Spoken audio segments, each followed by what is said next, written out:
बिस्मिल्लाहिर्रहमानिर्रहीम। अस्सलाम वालेकुम दोस्तों, एक नई वीडियो के साथ हाजिर हैं। चले अपनी वीडियो स्टार्ट करते हैं। पाकिस्तान के JF-17 थंडर के लिए दुबई एयर शो से एक अच्छी खबर है। बताया जा रहा है कि दुबई एयर शो के अंदर एक और मुल्क ने JF-17 थंडर के ब्लॉक 3 को परचेज करने के हवाले से एक MOU के ऊपर साइन कर दिया, यानी कि मेमोरेंडम ऑफ अंडरस्टैंडिंग के ऊपर जो है वो दस्तखत कर दी है। ये जो MOUs होते हैं ये ऐसा कोई मुआहदा नहीं होता, यानी कि अगले मुल्क ने कहा कि हम इसको देखेंगे, हम इसको परचेज कर सकते हैं, लेकिन ये कोई डिफिनेटिव चीज नहीं होती। लेकिन फिर भी किसी भी मुल्क का JF-17 थंडर के हवाले से MOU पे साइन कर देना, कह लें कि एक पहला स्टेप है उस मुल्क के लिए कि वो इस जहाज को आगे चल के फ्यूचर में परचेज करेगा। वैसे भी आपको पता है कि इस वक्त JF-17 थंडर जो है, खास तौर पे इंडिया पाकिस्तान की जो एक स्किर्मिश हुई थी उसके बाद से तो इस जहाज को जो है वो बहुत सी दुनिया ने देखना शुरू कर दिया है, इस जहाज में इंटरेस्ट लेना शुरू कर दिया है। और खास तौर पे इसका जो ब्लॉक 3 वाला वेरिएंट है, क्योंकि ब्लॉक 1 और ब्लॉक 2 तो अब पुराने हो चुके में हैं, उनके अंदर उस तरह से वो टेक्नोलॉजीज भी इस्तेमाल नहीं की गई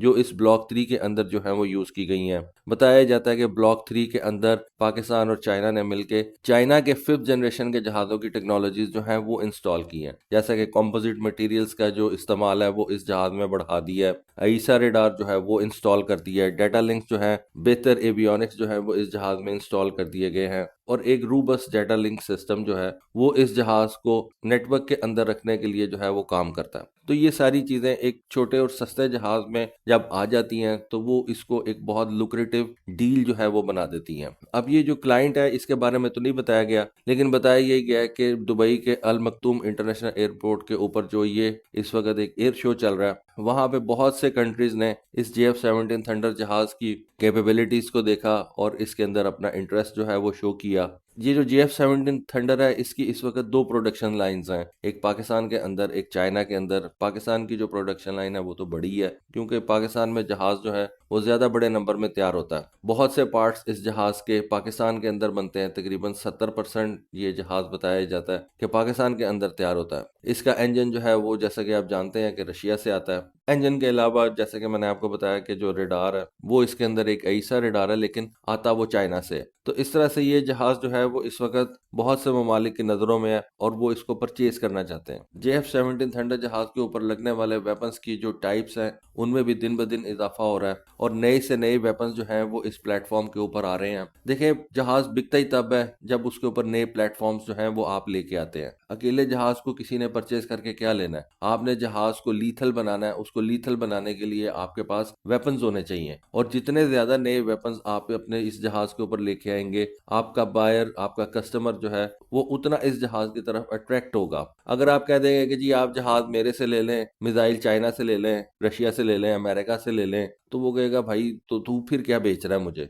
मुझे पूरा पैकेज बता जो मेरी जरूरत के मुताबिक हो। मुझे एयर टू एयर के लिए ये कैपेबिलिटी चाहिए, एयर टू ग्राउंड के लिए ये कैपेबिलिटी चाहिए, मैरी टाइम अटैक्स वगैरह के लिए ये कैपेबिलिटीज चाहिए। अगर आप ये कैपेबिलिटीज देते हैं, ये वेपन सिस्टम्स आपके इस जहाज पे लग सकते हैं, जो ये कैपेबिलिटीज मुझे परफॉर्म करके देंगे, तो फिर मैं इस जहाज को कंसिडर करता हूँ। फिर आपका जहाज ज्यादा लुक्रेटिव हो जाता है। आप अपने कस्टमर से कह सकते हैं कि आपको मैरीटाइम अटैक के लिए जहाज चाहिए, ये जहाज है, ये उसके ऊपर लगा हुआ वेपन है और इस वेपन की ये कैपेबिलिटी है, ये रेंज है। आपका जो बायर है उसकी समझ में बात आ जाती है तो वो आपसे चीज परचेज कर लेगा। अगर आप उसको वेपन्स ही नहीं ऑफर करेंगे तो वो फिर किसी और तरफ चला जाएगा। आपको याद होगा कि जब ये इंडिया पाकिस्तान की मई के अंदर स्किर्मिश हुई है तो सबसे पहले JF-17 थंडर की एक तस्वीर सामने आई थी, जिसमें दिखाया गया था कि JF-17 थंडर के ऊपर 4 PL-15 मिसाइल्स लगे हुए हैं। वो एक बेसिकली था तो पैगाम ही इंडियन एयरफोर्स के लिए कि भाई ये कैपेबिलिटी हमारे पास है। ये मत समझना कि JF-17 थंडर के ऊपर वो PL-12 मिसाइल जो है सिर्फ वो लग सकता है। JF-17 थंडर का जो ब्लॉक 3 है उसके ऊपर हम 4 PL-15 मिसाइल लेके जा सकते हैं। लेकिन उस वक्त मैसेज को नहीं समझा गया, मैसेज वेल रिसीव नहीं हुआ,